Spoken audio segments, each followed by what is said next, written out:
Auspicia este programa Chevrolet.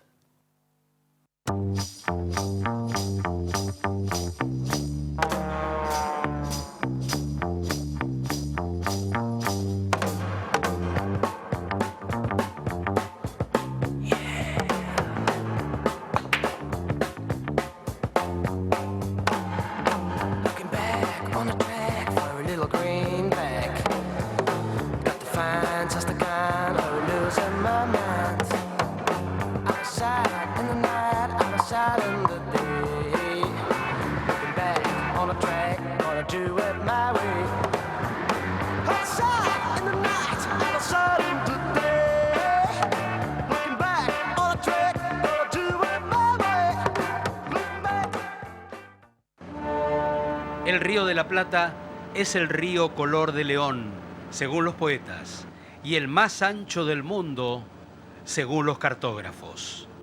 Hubo un hombre que quiso estrechar esa frontera líquida entre Uruguay y la Argentina, y tanto que fue el primero que imaginó el puente entre Buenos Aires y Colonia. Y entonces quiso fundar dos ciudades doradas de lujo y salud, una en cada orilla. Francisco Piria se llamaba. Fue un millonario exitoso y visionario. Es el hombre que en Uruguay hizo la ciudad que lleva su nombre, el balneario Piriápolis, con su rambla europea, y el hotel argentino que, dicen, fue el más lujoso de Sudamérica. En Argentina se propuso desarrollar Punta Lara, en las afueras de La Plata. Pero por su edad avanzada se quedó sin energías para llevar a cabo su sueño. Eso sí, antes de morir dejó un palacio en ese lugar que hoy parece habitado por fantasmas. Los misterios acompañan su larga vida. Piriápolis, la ciudad que diseñó, está repleta de símbolos masones. Su castillo oculta secretos que no han sido descifrados, y la Iglesia Católica nunca le permitió consagrar el grandioso templo que levantó con sus manos, porque desconfiaba de sus prácticas con la alquimia y sus ritos esotéricos.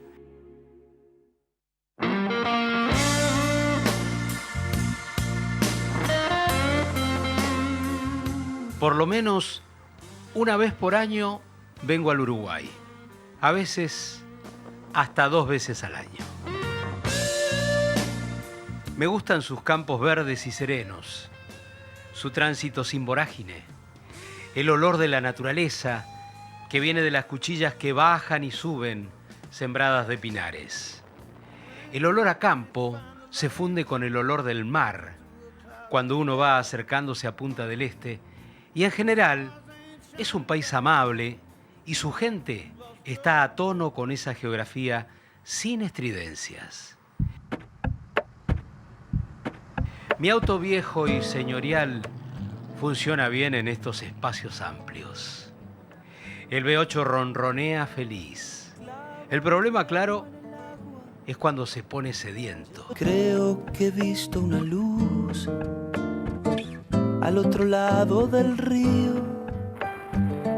Estoy llegando a la ciudad de Piriápolis, pero justo antes de llegar a la playa, enfilo el auto hacia el castillo de Piria, porque vengo a contar la historia de su dueño. La construcción parece medieval y rara en un lugar así, pero será una de las primeras cosas extrañas que voy a descubrir durante este viaje. ¿Qué tal? Estábamos esperando. Ay, muchas gracias. ¿Todo bien? Qué belleza que es esto. Esto fue la primera obra que hizo Francisco Piria en la ciudad. Quiero ver.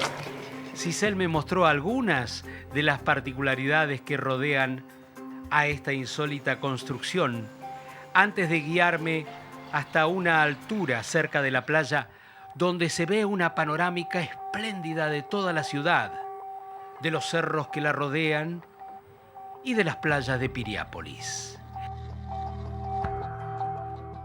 Me dijo que esa era la dimensión perfecta para conocer y comprender la historia que yo venía a buscar.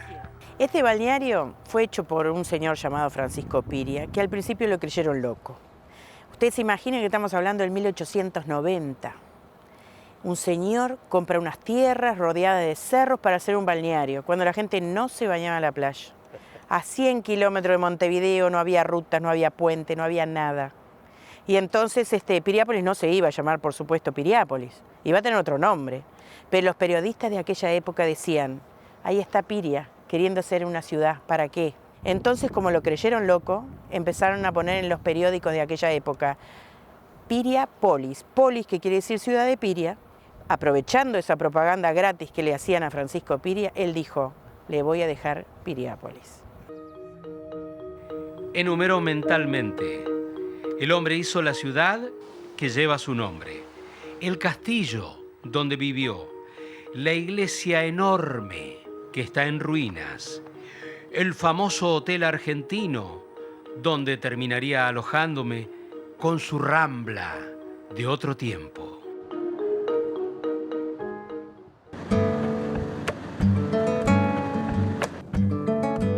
Pero además hay que cruzar el río, porque del otro lado, en la Argentina, y exactamente en las afueras de Punta Lara, queda otro palacio. En realidad lo que quedan son sus ruinas, que supo ocupar el señor Piria como vivienda particular cuando sus sueños de millonario, porque evidentemente el hombre tenía plata para tirar para arriba, abarcaban los dos países del Río de la Plata, Uruguay y Argentina. El profesor Eduardo Lázari me había contado parte de esa fantástica historia. Francisco José Piria es un personaje de esos que es increíble que no hayan constituido una leyenda nacional. Es el gran hombre hecho a sí mismo del Uruguay, un inmigrante, en realidad hijo de inmigrantes, donde toda su infancia queda en cierta agua de borrajas, porque algunos dicen que regresó a Italia para luego volver a Montevideo, que es donde nació. Él nace en Montevideo en medio del bloqueo rosista, para ubicarnos históricamente. 1847. 1847. Y aparentemente tiene un tío jesuita que es el que lo inició en la religión y, bueno, él comenzó a ser un hombre que manejaba muy bien los misterios. Entonces, a los 13 años regresa y la madre había muerto de un naufragio, el padre también, la madre de fiebre amarilla que había azotado acá y también a Buenos Aires en aquella época. Sí. Y el padre sí de un naufragio. Entonces, este niño solo lo que comienza a hacer es buscar cosas para poder mantenerse. ¿Y qué hacía? Iba por esas casas coloniales pidiendo cosas que no se usaran. Y lo que hace se las ingenia para vender cosas. Vender que acá cosas que no se manufacturaban, que la gente necesitaba, así como la ropa, herramientas, ollas. Piria fue un hombre que se hizo a sí mismo, como los grandes héroes del sueño norteamericano, como Henry Ford, por ejemplo.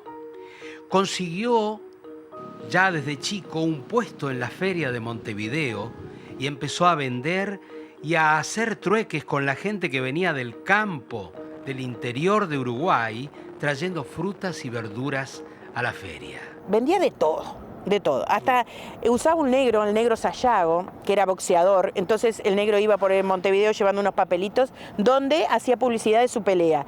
Pero esos papelitos se lo había dado Piria y abajo decía, venga a buscar lo que usted necesita, Francisco Piria lo tiene al mejor postor. Hacía publicidad. Publicidad, marketing, sí, ¿no? Lo que llamamos marketing. La cuestión que saben cómo hace el dinero Francisco Piria, resumiendo toda su historia un poco, es a medida que el tren comienza a transitar por el territorio nacional, hace pequeñas estaciones, en la mitad de un campo que la gente del campo no la quería. ¿Por qué? Porque había que hacer caminos vecinales, había que alambrar, las vías le pisaban los animales. Entonces Piria compraba predios de campo alrededor de las estaciones. Esos campos después los loteaba y los vendía. Pienso, mirando el castillo que hizo para vivir, que solo un hombre muy especial, muy inteligente, escapa de su destino de huérfano, desprotegido, para convertirse con los años en un potentado. Y siempre despierta la curiosidad saber cómo lo logró, ¿no es cierto? ¿Qué hacía Piria? Compraba los boletos de 2 vagones de tren e invitaba a la gente de Montevideo a un día de campo. Entonces era una excursión gratuita, los días domingos había música, había juego para chicos. ¿Y la excusa cuál era?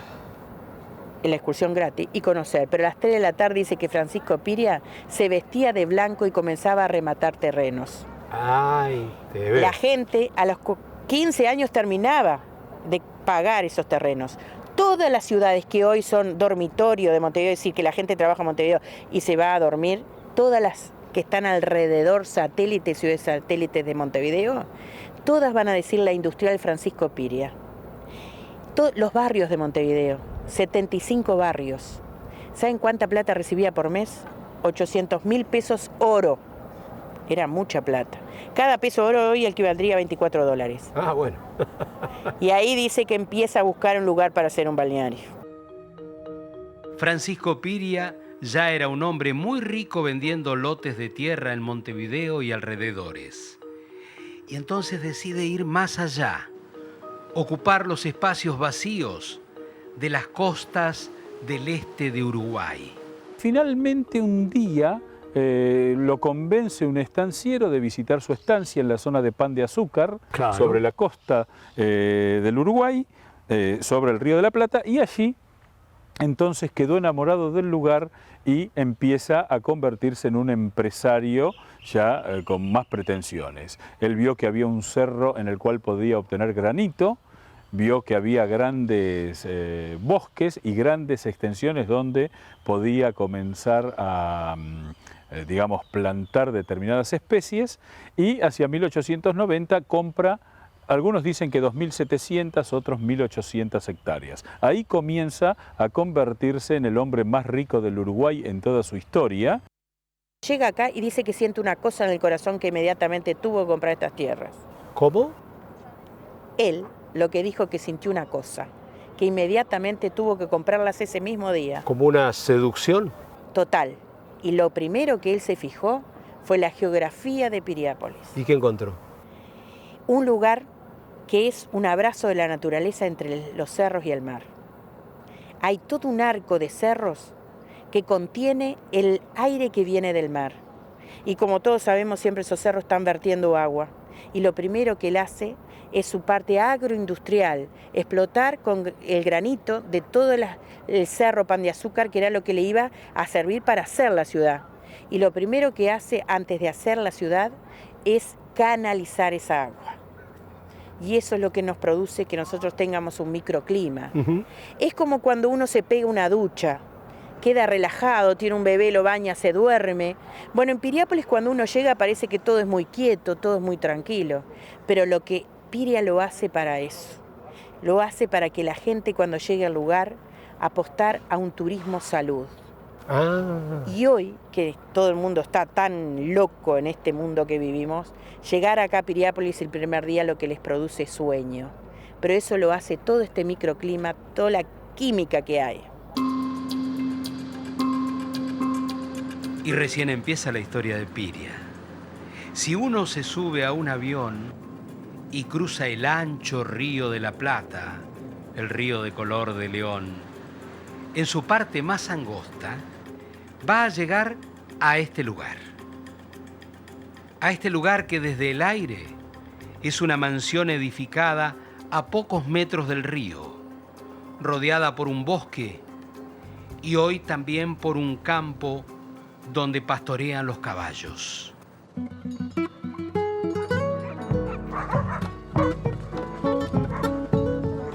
Esta mansión con aires de palacio también fue propiedad de Francisco Piria. Piria se instala este palacio. Hay dos versiones, una que el palacio ya existía, Piria lo compra y lo enaltece, otra que es el mismo Piria el que lo construye. Lo importante es que él quiso instalarse aquí para pensar en hacer la Piriápolis II aquí entre la Ensenada y Punta Lara. Se dice que una de las ideas que tenía Piria era instalar aquí un segundo hotel, como para hacer una, digamos... Ocupar las dos márgenes del Río de la Plata. Y vos fíjate que cuando, esta es una curiosidad, este es el lugar, exactamente el lugar del palacio, es en la parte ancha del Río de la Plata el más cercano al Uruguay. No. Claro, desde aquí, si queremos hacer un puente, el puente Colonia, famoso que se ha discutido tanto tiempo, Claro. este es el lugar más cercano a Colonia. O sea que aquí estaban ese proyecto Arrancaba aquí. arrancaba aquí. Exactamente, cuando fueron, ¿Y hicieron la las leyenda qué mediciones. dice? Bueno, la leyenda dice que a Piria le pidieron algunos favores a cambio de autorizarle a hacer los hoteles, y Piria en ese sentido tenía una postura ética respecto de lo que significaban los gobiernos, que él los visualizaba como lo peor que le pasaba a las sociedades. El hombre era una mezcla extraña, un capitalista con rasgos anarquistas, según dicen. Lo cierto es que en Punta Lara quedan los caballos ahora, que galopan en el campo cercano. Los gauchos los adiestran para las exhibiciones camperas, porque allí existe ahora un centro tradicionalista. Y está Soledad, que aún se lamenta por el estado del castillo de Piria, como lo llama ella y como lo llaman los vecinos. Soledad es una, precisamente, de las vecinas del castillo desde siempre. Entonces, le digo, ¿cómo lo recuerda cuando el castillo estaba en pie? Y ella me dice: con tristeza, pero a la vez recuerdos de la infancia, de que era tan bonito, con sus mármol de Carrara, con sus cabezas de leones, angelitos, que yo venía a misa para aquí, porque no teníamos cómo llegar hasta la iglesia, que era muy lejos, entonces veníamos a misa la familia. ¿Daban misa aquí? Daban misa aquí a los chicos que le llamaban los chicos de Piria. Los chicos de Piria. Los chicos de Piria. Para nosotros hasta el día de hoy son los chicos de Piria, porque nos seguimos viendo con algunos de los que se criaron aquí. No me digas, ¿eran Sí. chiquitos? Sí, sí, iban a la escuela con nosotros. ¿Pero y qué tenían? ¿Eran chicos huérfanos? Eran chicos huérfanos, tengo entendido que alguno por ahí que alguna cosa de algún delito pequeño, Menor, claro, de algún pequeño, tipo alguna reformatorio. travesura, claro. Ujú. Pero ellos sembraban flores, ordeñaban vacas, y a los pocos vecinos que había le vendían las cosas, el producto de lo que hacían, ¿no? Cuando Piria murió, su palacio de Punta Lara fue ocupado por el gobierno de Buenos Aires para instalar un orfanato. Soledad alcanzó a ver el principio del fin, porque en el principio todavía quedaba el lujo y el oropel al estilo europeo del hombre que quería ser dueño de todo el glamour en el Río de la Plata.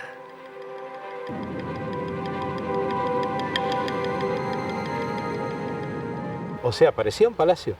Era un palacio, no parecía, era.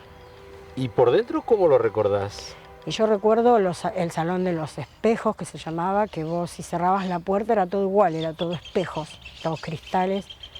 Y vos cerrabas la puerta, no sabías cuál era la puerta. La biblioteca era muy bonita.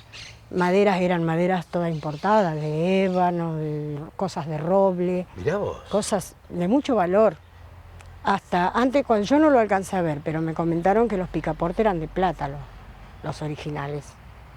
Que los picaportes eran, y debe haber sido porque había muchas cosas de valor, Mucho dinero. mucho dinero. Incluso él llegó a pensar en la construcción de un puerto aquí para comunicarse directamente con Piriápolis y establecer una suerte de vapor de la carrera, Ah, claro. donde vos estabas aquí, tenías la posibilidad de ese hotel que nunca se construyó y te ibas a Piriápolis y viceversa. Es decir, una idea modernísima. De aquella incursión de Francisco Piria, el potentado uruguayo en las costas argentinas, solo queda una fotografía ajada por el tiempo, donde se ve al palacio ocupado por los niños huérfanos, que fueron sus ocupantes durante décadas, cuando el sueño de unir las orillas con hoteles de lujo se terminó. Se terminó en Punta Lara, porque en las costas uruguayas las aventuras de Piria siguieron y alcanzaron su punto más alto cuando inauguró una belleza arquitectónica, el Gran Hotel Argentino.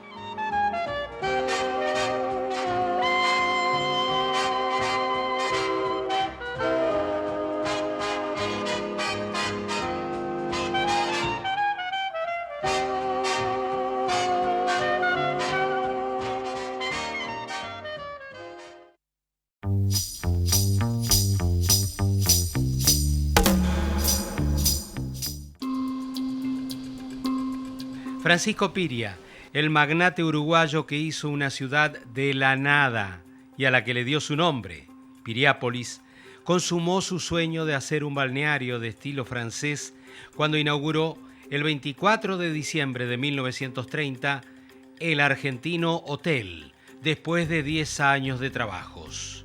Él había pronosticado que sería la obra más colosal de Sudamérica, un hotel con su rambla y sus playas, cuyo esplendor iba a durar 100 años. Y según se ve, no se equivocó.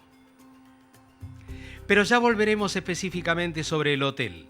Ahora, retorno con Cisel Rodríguez y sus conocimientos enciclopédicos sobre el señor Piria, porque ya sabemos cómo hizo la plata el hombre, pero ahora vamos a empezar a hacer su radiografía en la bella costa de Piriápolis.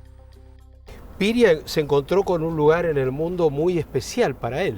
Sí, un lugar en el mundo muy especial que además hay lugares donde las brújulas no funcionan. ¿Acá? Sí. No. Sí, si ustedes compraran una carta marítima del Río de la Plata en cualquier parte del mundo, les diría que hay una zona acá que se llama Punta Imán, porque las brújulas quedan locas.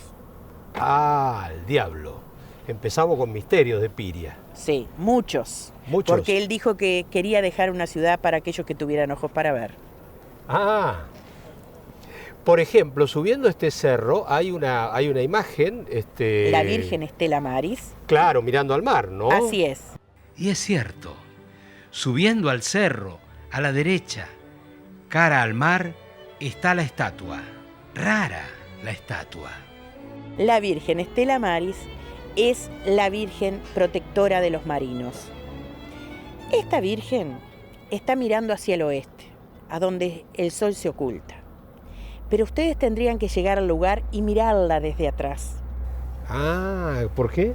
Porque para que ustedes miren a ver si es hombre o es mujer.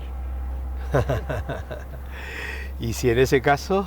En ese caso van a ver que es un hombre y es Jesús, es el Hijo. La Biblia dice que hay que llegar al Hijo a través de la Madre. Ah, mirá vos la de secretos que hay. Y está puesta la piedra fundamental de Piriápolis y con su mano derecha nos muestra dónde se oculta el sol. Es cierto lo de Estela Maris, como tantas otras cosas que generan una curiosidad tremenda en los visitantes. El ocultismo, lo esotérico, pone un pie en nuestro relato. Piriápolis está rodeada de cerros. El más alto de ellos es el Pan de Azúcar, que tiene una cruz en la cumbre. Pero todos, en las cercanías, tienen nombres inquietantes. Hay algunos cerros que se llaman de las ánimas, ¿puede ser? Sí, cómo no. Eso ya viene de las ánimas porque era cementerio indígena. De las ánimas, ¿por qué? Porque hay mucho cementerio, enterramiento indígena y los huesos hacen de fósforo, entonces de noche se ven como luces. Sí. Por eso se dice de las ánimas. Y bueno, hay mucha gente que habla acerca de simbologías, de esoterismo, de Piriápolis como ciudad talismán. Bueno, mucha gente cuando llega a Piriápolis piensa es su lugar, ¿no? Pero yo creo que todos tienen un lugar dentro de Piriápolis. A veces en un rinconcito nos podemos sentir mejor que en otro, pero pienso que todos nos sentimos bien. ¿Por qué? Porque la mayoría de nuestro cuerpo, ¿qué es? Agua. El 70-75% de nuestro cuerpo es agua. Y Piriápolis está formado casi por agua.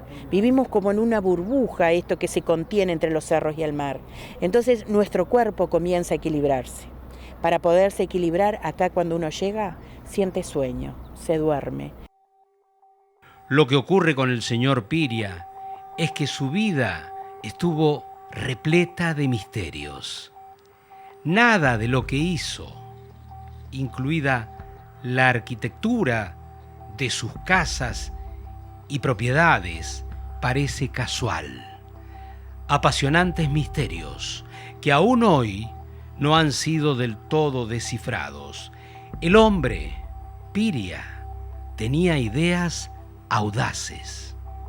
Comienza a diseñar en su mente un gran balneario que no tuviera nada que envidiarle a los balnearios europeos, y lo logra. Él además, en su devenir filosófico, su devenir intelectual, se hizo alquimista, se hizo masón. Él manejaba los principios de la alquimia. O sea que era alquimista. ¿Qué buscaba con su alquimia? Hablemos de la alquimia como esa suerte de química destinada a la magia, por la cual el mundo espiritual actúa sobre el mundo material y obtenemos un fin que es distinto a ambos mundos. Y que es muy benefactor, digamos. Sí, ¿no? sí, claro. Es un poco esa imagen que traemos del mago Merlín, de los cuentos del rey Arturo. Sí. La cuestión es que él tiene gestos que marcan un profundo conocimiento. Por ejemplo, si vos haces un triángulo entre la ciudad de Rivera, donde él instala un obelisco que solo dice Piria, su palacio en Montevideo y el lugar donde instala ese balneario llamado Piriápolis hoy, es un triángulo isósceles perfecto que apunta exactamente hacia el norte, ¿no? Entonces, ese obelisco en Rivera, que nadie entendía por qué Piria, que jamás había estado ahí, se instala, tiene que ver con eso. ¿Alguna razón tenía? Alguna razón, una razón esotérica, indudablemente.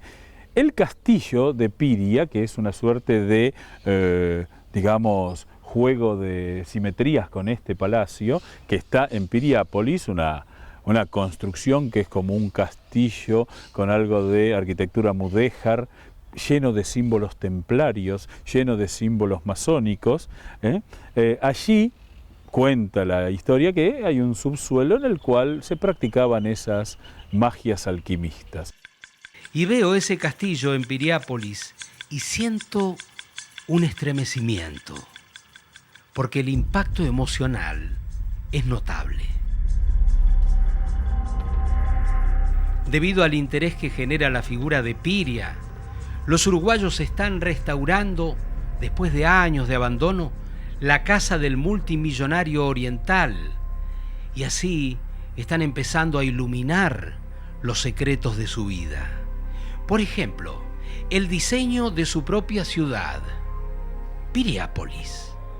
Es muy simple entenderlo si uno cuenta con la explicación de Cicel y el mapa urbano que está ahí, en el castillo. Es una ciudad que uno la ve desde las alturas y al margen de bonita parece que hubiera sido efectivamente diseñada. Sí. ¿Tiene un diseño particular, especial? Tiene un diseño muy particular que no se llegó a terminar. Francisco Piria quería hacer en esta ciudad un diseño como es el árbol del Cabalá, o, para hablar más comúnmente, para que la gente entienda, es el sistema solar, donde el Sol está en el medio, rodeada de los planetas.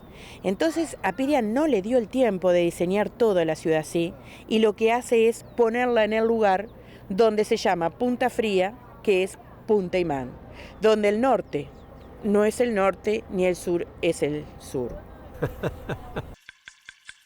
El mapa de Piriápolis está marcado por símbolos. De hecho, él instala 3 grandes fuentes: la fuente de Venus, la fuente del Toro y una tercera fuente que conforman junto con su castillo la constelación de Acuario. Mirá vos. Es decir, cuando empezás a ver todo eso, está lleno de señales. Todo lleno de señales, e incluso, y acá empieza la fuerte relación con la Argentina y que justifica este palacio, él hace una rambla que no tiene nada que envidiarle a las contemporáneas europeas. Pero la Rambla es una maravilla. Con el Gran Hotel Argentino. Con el Gran Hotel Argentino. La Rambla él la llama de los argentinos, como para mostrarle al pueblo oriental cuál era el ejemplo. Él veía a los argentinos como el ejemplo a seguir.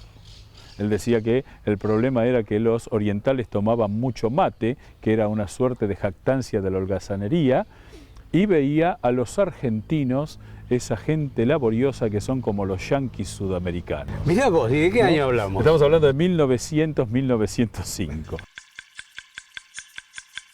Construye un ferrocarril de trocha angosta que vinculaba la estación del tren, que estaba arriba de la loma, con todos sus proyectos de carácter, empresario. Instala un primer hotel, el Hotel de Piriápolis, que hoy es una colonia de vacaciones, que fue una maravilla para su tiempo, y luego, hacia 1920, decide hacer el hotel más lujoso de Sudamérica, de la América del Sur. Él decía que era el hotel más lujoso de América. El Hotel Argentino, suntuoso, como un rincón de la Riviera Francesa en el Río de la Plata. Será nuestra próxima parada.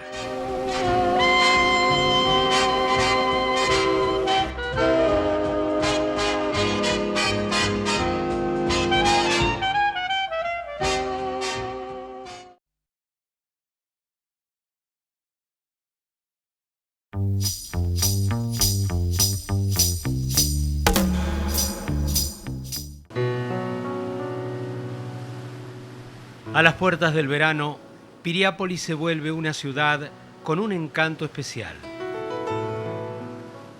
El río trae aires de mar. Las playas todavía vacías se preparan para recibir al turismo. La vieja Rambla luce blanca y repintada. Y toda la postal siempre deberá incluir la fachada imponente del hotel, con esas escalinatas que parecen estar siempre listas para la realización de un gran evento. Di una vuelta por la Rambla con mi auto.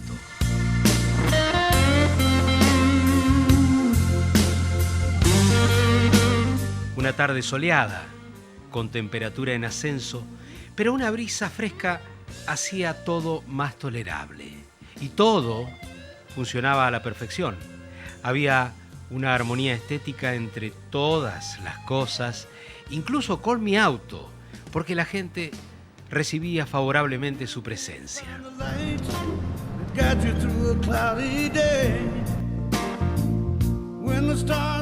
El entorno parecía como de otro tiempo, pero a la vez estaba ocurriendo ahora. De hecho, el Hotel Argentino sería mi alojamiento en Piriápolis. Salió a recibirme como si yo fuera una celebridad Juan Gabriel Méndez, director del hotel. El hotel es del Estado, pero la familia de Juan mantuvo y mantiene la concesión desde hace ya varias décadas. Juan me recibe en uno de los incontables salones del hotel y tiene una inocultable admiración por el hombre que hizo la ciudad. El balneario de Piriápolis tiene la particularidad que no sé si tiene algún otro similar en el resto del mundo, en el cual no solo lo diseñó una persona, sino que lo construyó. Es decir, Piriano construyó el Hotel Argentino, exclusivamente, que ya de por sí debe ser una obra monumental en cualquier época. Con su Rambla, aparte. Si no, claro, construyó la Rambla, el hotel de al lado, el hotel de baños inicialmente, en el año 1905, construyó el puerto, los monumentos, el diseño de las calles, es decir, construyó toda la ciudad, él. Sí. Entonces, realmente es una particularidad muy rara. Y además a eso le sumamos la parte mística, la parte misteriosa, que dicen que dentro de los monumentos, el diseño de las calles, mismo en este hotel, mucha simbología. El hotel podía albergar hasta 1.200 personas. Si le puso de nombre Argentino, como a la Rambla, es porque Piria era un pionero del marketing. Él sabía que eso favorecería la llegada de pasajeros desde la otra orilla del río. La simetría del hall central y la de las escaleras y los vitrós reflejan que no escatimó en gastos y tampoco en misterios. Una de las cosas que personalmente más me llaman la atención es que este hotel lo empezó él a construir, su piedra fundamental fue en 1920. y a esa altura él tenía 73 años, de 1920, o sea, no son los 73 años actuales, ¿no? Es decir, y se metió a hacer semejante estructura. Ya hizo, naturalmente, es decir, no la hizo, creo yo, con un afán de lucro, porque lógicamente no va a recuperar la inversión como uno haría en un negocio actualmente. No, claro, y en los 73 años. Tal vez no esté él al final de la obra. Entonces la hizo con otra finalidad. La hizo, como entiendo yo, para darse un gusto y volcar toda su sapiencia, todo su conocimiento, sea místico, sea empresario, sea, llamémoslo como sea, lo quiso volcar en este hotel. Este hotel nada fue hecho por casualidad. Si hubo un error, o aparentemente un error en la construcción, estoy convencido que no fue un error, fue hecho adrede, hecho realmente a propósito esa característica. Lo que me decías del balcón. Como por ejemplo el balcón está enfrentado a una columna, y te puedo hablar de, por ejemplo, los picaportes de la puerta. Abren todos hacia un lado y hay uno que abre hacia el otro lado. El diseño de los pisos de las habitaciones, particularmente, como yo tengo la posibilidad de entrar a cada habitación, te puedo decir que, lógicamente, o sea, todos los pisos son de madera. Una madera espectacular, diseño perfecto. Ahora, hay algunos pisos que tienen un diseño y otros tienen otro diseño más complejo. Hay 3 o 4 diseños en todo el hotel y no pude identificar cuál era la relación. Es decir, la habitación 25, por decir algo, acá tiene un diseño y la de arriba tiene otro diseño distinto. Y realmente no pude identificar cuál. No tengo los conocimientos para poder saberlo, ¿no? Pero ya sean los pisos, sean que faltan habitaciones. ¿Cómo faltan? Es decir, tenemos, uno las va numerando, la 1, la 2, la 3, sí, la 5, y la 4 no está.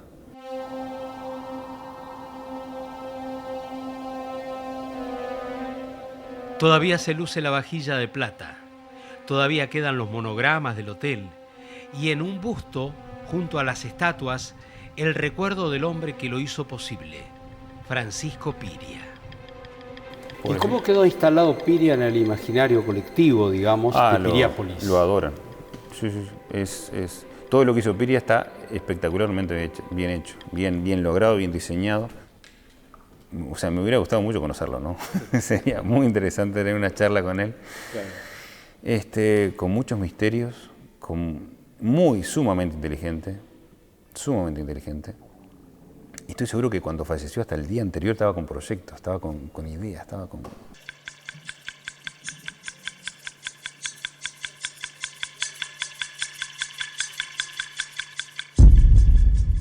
En el castillo, recuerdo que Cisel Rodríguez me mostró el árbol de la vida, el drago, con su savia roja, que Piria hizo importar de las Islas Canarias.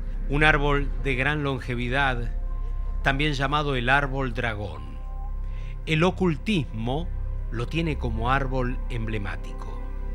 Y esos perros lebreles de la entrada, y las torres con sus 33 puntas, la edad de Cristo al morir, también un número cabalístico. 33 habitaciones tiene el castillo, 33 escalones o grados hay que subir para llegar a lo más alto de la masonería. El mismo Piria murió en el año 1933. 3 mujeres tuvo Piria, que vivió largamente hasta los 86 años. Cerca del castillo hay una iglesia derruida que mandó a construir para su ciudad, pero que nadie nunca usó. Su condición de alquimista le costó no pocos problemas con, sobre todo, la iglesia. Si bien la iglesia en el Uruguay tiene un peso menor, pero, por ejemplo, él construye una suntuosísima iglesia de San Antonio en una de las lomas más importantes de Piriápolis, y la iglesia nunca la aceptó. Es decir, ni siquiera fue consagrada, no fue habilitada, nunca fue usada con fines religiosos. Y la iglesia quedó ahí abandonada, hoy está en ruinas, pero quedan... O sea, los curas se negaron a celebrar misas ahí porque veían que era una trampa que les había tendido Piria de un lugar. Un caballo de Troya. Un caballo de Troya donde iban a terminar celebrando, digamos, fiestas religiosas, cuando toda la simbología atentaba contra ellos. La historia de Piria es tan apasionante que en ambas orillas del Río de la Plata se trabaja en la restauración de sus palacios. En Punta Lara lo hace el restaurador Jorge Greifenstein, que tiene un vínculo sentimental con el palacio del tiempo de su niñez. Me llamó poderosamente la atención a la edad de 7 años cuando circulaba por el camino antiguamente que llevaba al balneario, que sigue siendo balneario. Lo miro así a la edad y le pregunto a mi padre qué era esto y me dijo que era un palacio, obviamente en alemán. Quedé fascinado, siempre me quedó en la cabeza dando vueltas cuando podré tener la posibilidad de verlo más de cerca. Y hoy actualmente, cuando vine luego de mi estadía de más de 20 años en Alemania, justamente especializándome en restauraciones, decidí ver este palacio, porque dije, tengo que verlo. Voy a volver a ese lugar. Claro, voy a volver a ese lugar. Cuando lo vi, bueno, me dio muchísima pena, pero con la escuela que recibí de grandes maestros, artesanos, se logró llevar a cabo este proyecto, que es una iniciativa ciudadana. Ajá. ¿Hay decisión de restaurar esto? Sí, hay mucha decisión, porque este palacio tiene un semblante muy carismático para la gente del lugar, de las 3 ciudades, La Plata, Berisso y Ensenada. ¿Cuánto tiempo, según tu criterio, demoraría una restauración para dejarlo 0 kilómetros? Bueno, esto a mi óptica técnica aproximadamente entre 4 y 5 años. Entre otras cosas, el Palacio de Piria está ubicado exactamente enfrente de la costa donde desembarcaron los ingleses invasores en 1806 y 1807, y la avenida costanera era el antiguo camino real por el que avanzaron a Buenos Aires.